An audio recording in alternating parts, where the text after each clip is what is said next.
Rồi, xin chào các bạn nha. Hôm nay mình sẽ đi câu cá ở Tân Phú Đông, Tiền Giang. Thì đồng hành với mình hôm nay là bộ cần Majorap Cortege 1002H và máy Dewa Certes 4000. Thì lâu rồi mình mới làm clip do không có thời gian rảnh. Thì hôm nay hy vọng là sẽ có những cái clip thú vị cho các bạn. Rồi xin mời các bạn cùng theo dõi buổi đi câu hôm nay của mình như thế nào nhé. Và mình bắt đầu tiến hành câu thôi.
Lên.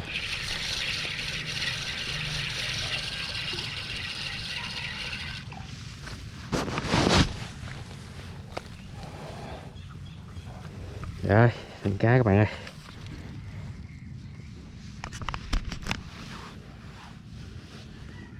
Đây, hai bạn. Cá đầu tiên. Ok, làm cá đây các bạn.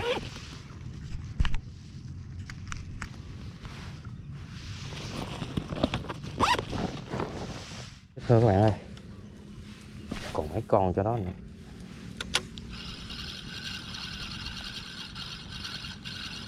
Ăn hay không? Dọn hãy giờ. Hai con hai đường bên đây. Nhỏ quá nhát các bạn ơi.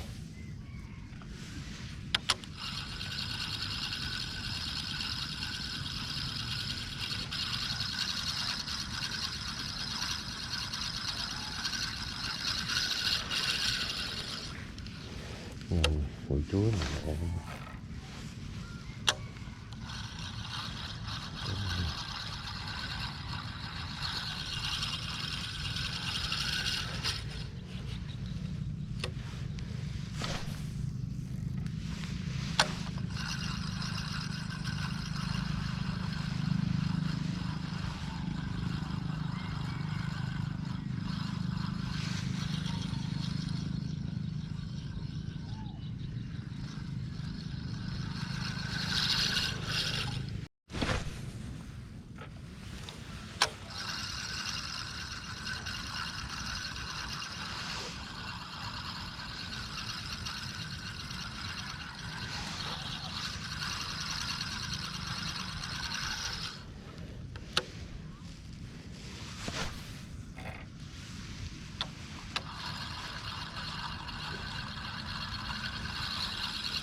Có mấy cái vuông này cũng được.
Rồi nhả rồi.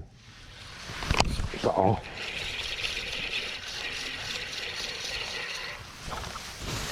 con cá các bạn ơi. Đang rủi hai nặng.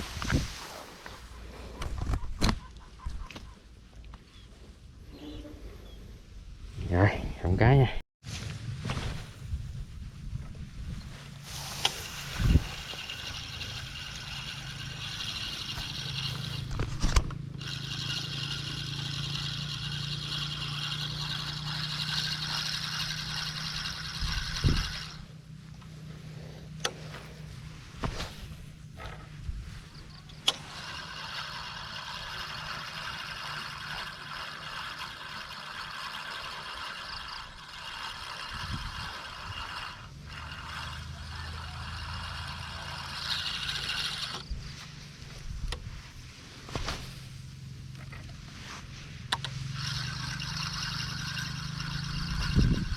Đó.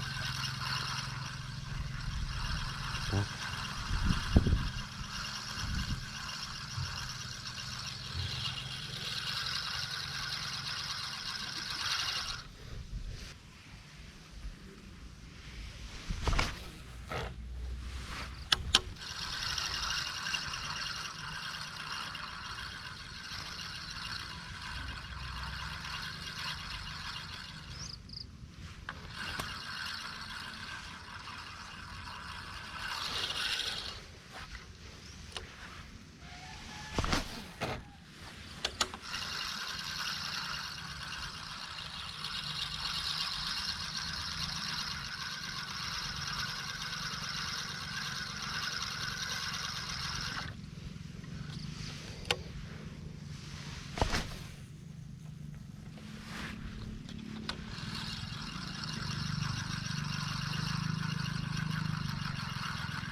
Ôi, rất hộp rồi các bạn ơi, chuyện rồi, không kéo gì nữa.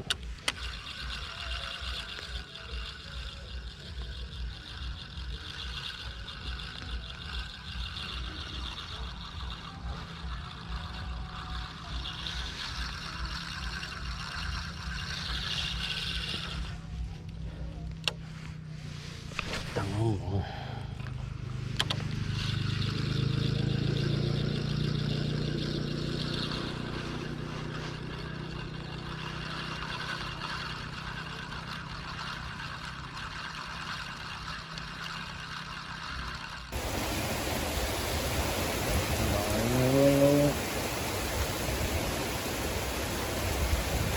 mà các bạn ơi, chuyện này dừng nào nó hết.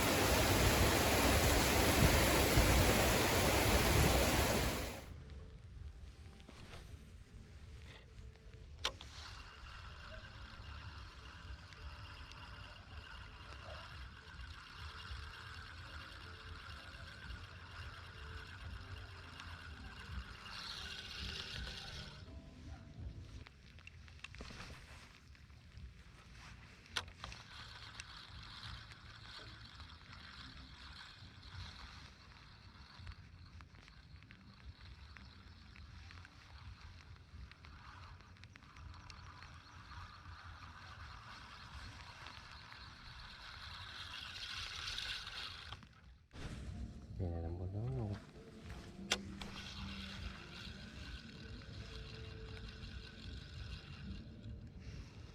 Cá ăn các bạn ơi.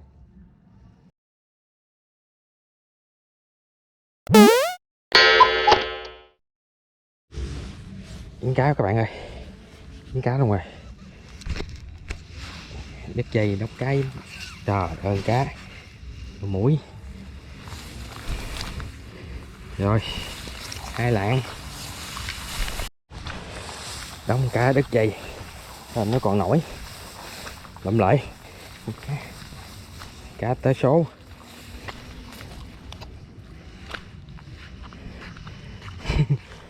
Vãi thiệt. Rồi nghỉ các bạn ơi, đóng cá thành quả cho các bạn xem. Hôm nay được 3 trúng